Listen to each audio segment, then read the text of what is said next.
Hello, this is a video which we think might be useful to teachers who are being asked to use the new Hear Glue Ear headset. So if you're a teacher, glue ear is a condition where fluid or mucus builds up behind the eardrum. It happens in a lot of children. They think that about 80% of children suffer from it at some point. And it's usually in the children who are under 7 who are most affected. And it tends to be sort of that year behind of preschool or the first year of school who are most affected. The thing is that we've got new headsets that we're using at Cambridge University hospitals, which we can now give out to patients, but I appreciate that it's a fairly new device. The child will be given this headset. The headset works by changing some of the sound into a vibration, and the reason for that is that their eardrum doesn't work very well because of the fluid and mucus behind it. It stops the eardrum from doing its job, which is transferring sound and also making sound louder as the sound goes across the middle ear. So this does the vibrating instead, and hopefully it means that the sound that's heard through the microphone goes straight to the child's cochlea, which is their inner part of the hearing, which is a bit like a piano which plays every single sound you ever hear. These headsets can be either connected to a microphone so that the child can hear you best over any other background noise, and we know that children with a mild hearing loss have difficulties with attention, with listening skills, with a bit more distractibility, with developing their auditory memory, so following instructions. And it turns out that some research in 2017 was showing that children who are struggling a bit with their reading, it can sometimes be due to this condition, glue ear. So sometimes it's worth getting a child's hearing checked if they're struggling with their phonics or their reading. The other thing is that the headset can be paired. It doesn't have to be paired to the microphone. The headset can simply be paired to an iPad. And because of that, we hope that by a child being able to listen well to audiobooks or speech-to-language games or other listening games, that they can develop in the areas that their listening is being affected by. So there's a couple of ways to use it. If the parent just comes to you and says, well, this is what we've got, let me just do a very quick run through. The child wears the headset around the back of their neck and it hooks over their ears, and the reason being that this fits underneath a cycle helmet as well.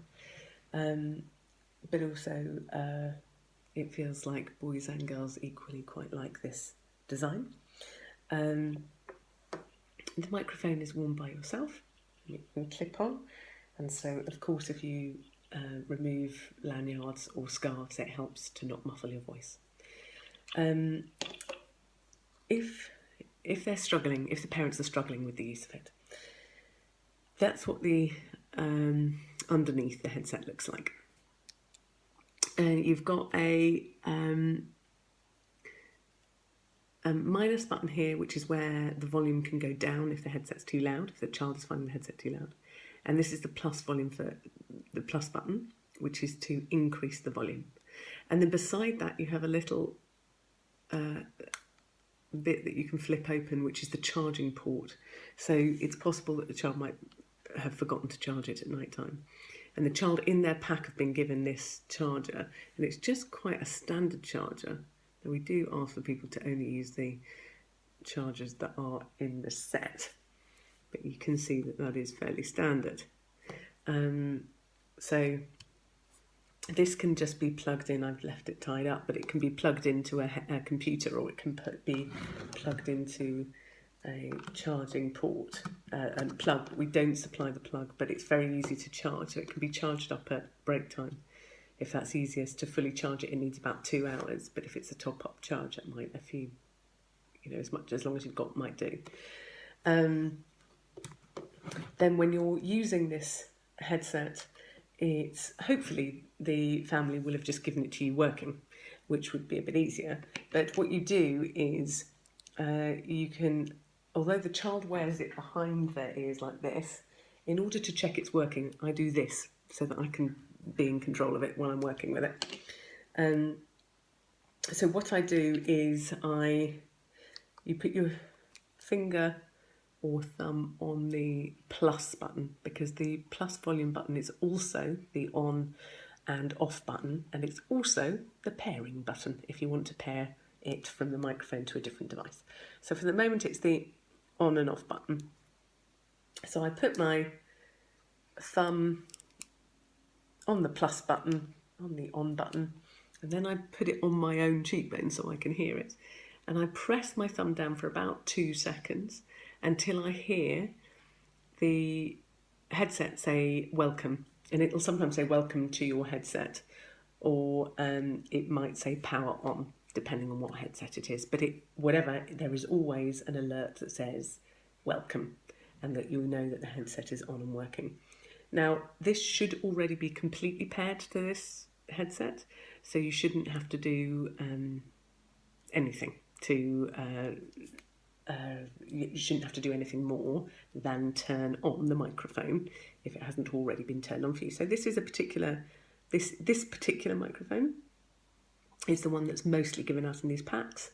It just means that you've got a slidey button on the side saying A and B. Make sure that's over to the A side. And then this front bit has got you can't see it now, but there will be a light on there that lets you know what's happening. And there's the on-off button. So I press the on-off button for a good 2 seconds. Just do it so you can see the flashing lights, what will happen. 1, 2, take my finger off. And now I wait. Now there is a few seconds while that pairs. But if the child is wearing this headset, it will hear it say connected as soon as it is. So it's already told me it's connected. And if you're holding the headset on like I'm doing, you will hear it say connected.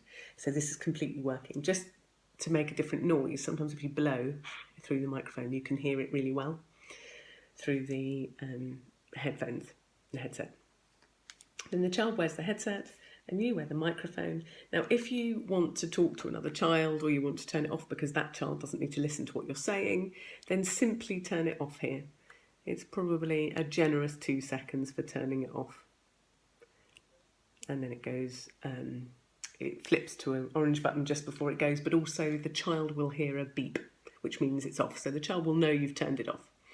And again, you just hold it back on when you're ready to for 2 seconds. And there will be just a few seconds delay until it finds itself, and now it's said connected.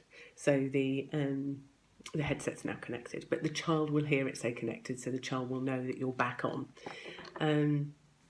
You can put this in the middle of it. You can allow some of the children have quite liked, depending on the developmental age and skills of the child. Some of the children have quite liked being in control of their microphone. They quite like using it for group work and putting it on the table. The headset can be worn as much or as little as is needed. I can see that some children might want to wear it for the phonics work or reading, or if there's lots of background noise. And some children have worn it religiously throughout the school day. A